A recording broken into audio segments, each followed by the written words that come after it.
जगन्नाथपुरी मंदिर निर्माण का रहस्य। एक बार माता यशोदा, देवकी और बहन सुभद्रा वृंदावन से द्वारका आई। उनके साथ मौजूद रानियों ने उनसे निवेदन किया कि वे उन्हें श्री कृष्ण की बाल लीलाओं के बारे में बताए। इस बात पर माता यशोदा और देवकी उन रानियों को लीलाएं सुनाने के लिए राजी हो गई। उनकी बातों को कान्हा और बलराम ना सुन ले, इसलिए बहन सुभद्रा बाहर दरवाजे पर पहरा देने लगी। माता यशोदा ने कृष्ण की लीलाओं की गाथा आरंभ की और जैसे जैसे वे बोलती गई, सब उनकी बातों में मगन हो गए। खुद सुभद्रा भी पहरा देने का ख्याल भूलकर उनकी बातें सुनने लगी।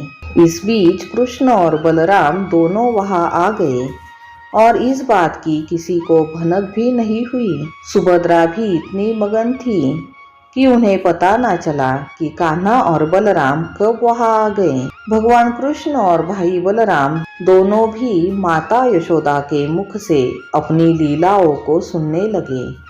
अपनी शैतानियां और क्रियाओं को सुनते सुनते उनके बाल खड़े होने लगे। आश्चर्य की वजह से आंखें बड़ी बड़ी हो गई और मुंह खुला रह गया। वही खुद सुभद्रा भी इतनी मंत्रमुग्ध हो गई कि प्रेम भाव में पिघलने लगी। यही कारण है कि जगन्नाथ मंदिर में उनका कद सबसे छोटा है। सभी कृष्ण जी की लीलाओं को सुन रहे थे कि इस बीच वहां नारद मुनि आ गए। नारद जी सबके हाव भाव देखने लगे। तब सबको महसूस हुआ कि कोई आ गया है। इस वजह से कृष्ण लीला का पाठ यही रुक गया। नारद जी ने कृष्ण जी के उस मन मोह लेने वाले अवतार को देखकर कहा कि वाह प्रभु, आप कितने सुंदर लग रहे हैं। आप इस रूप में अवतार कब लेंगे?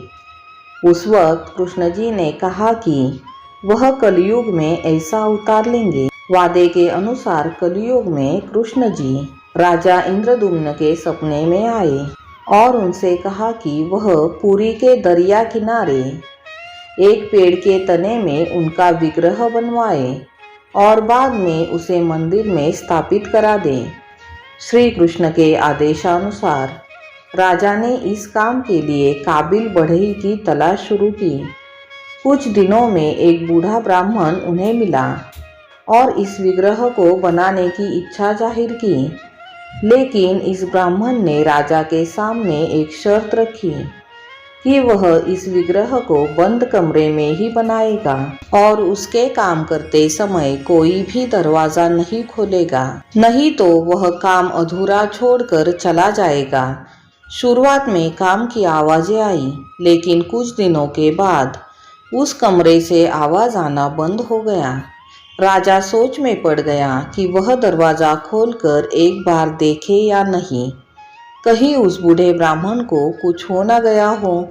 इस चिंता में राजा ने एक दिन उस कमरे का दरवाजा खोल दिया। दरवाजा खुलते ही उसे सामने अधूरा विग्रह मिला और ब्राह्मण गायब था। तब उसे एहसास हुआ कि ब्राह्मण कोई और नहीं बल्कि खुद विश्वकर्मा थे। शर्त के खिलाफ जाकर दरवाजा खोलने से वह चले गए।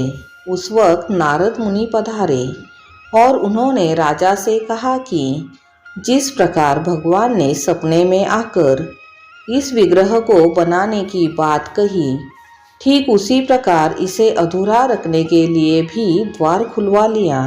राजा ने उन अधूरी मूर्तों को ही मंदिर में स्थापित करवा दिया। यही कारण है कि जगन्नाथपुरी के मंदिर में कोई पत्थर या फिर अन्य धातु की मूर्ति नहीं, बल्कि पेड़ के तने को इस्तेमाल करके बनाई गई मूर्त की पूजा की जाती है।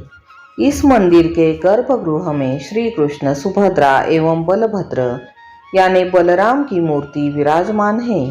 कहा जाता है कि माता सुभद्रा को अपने मायके द्वारका से बहुत प्रेम था, इसलिए उनकी इच्छा को पूर्ण करने के लिए श्री कृष्ण, बलराम और सुभद्रा जी इन्होंने अलग रथों में बैठकर द्वारिका का भ्रमण किया था।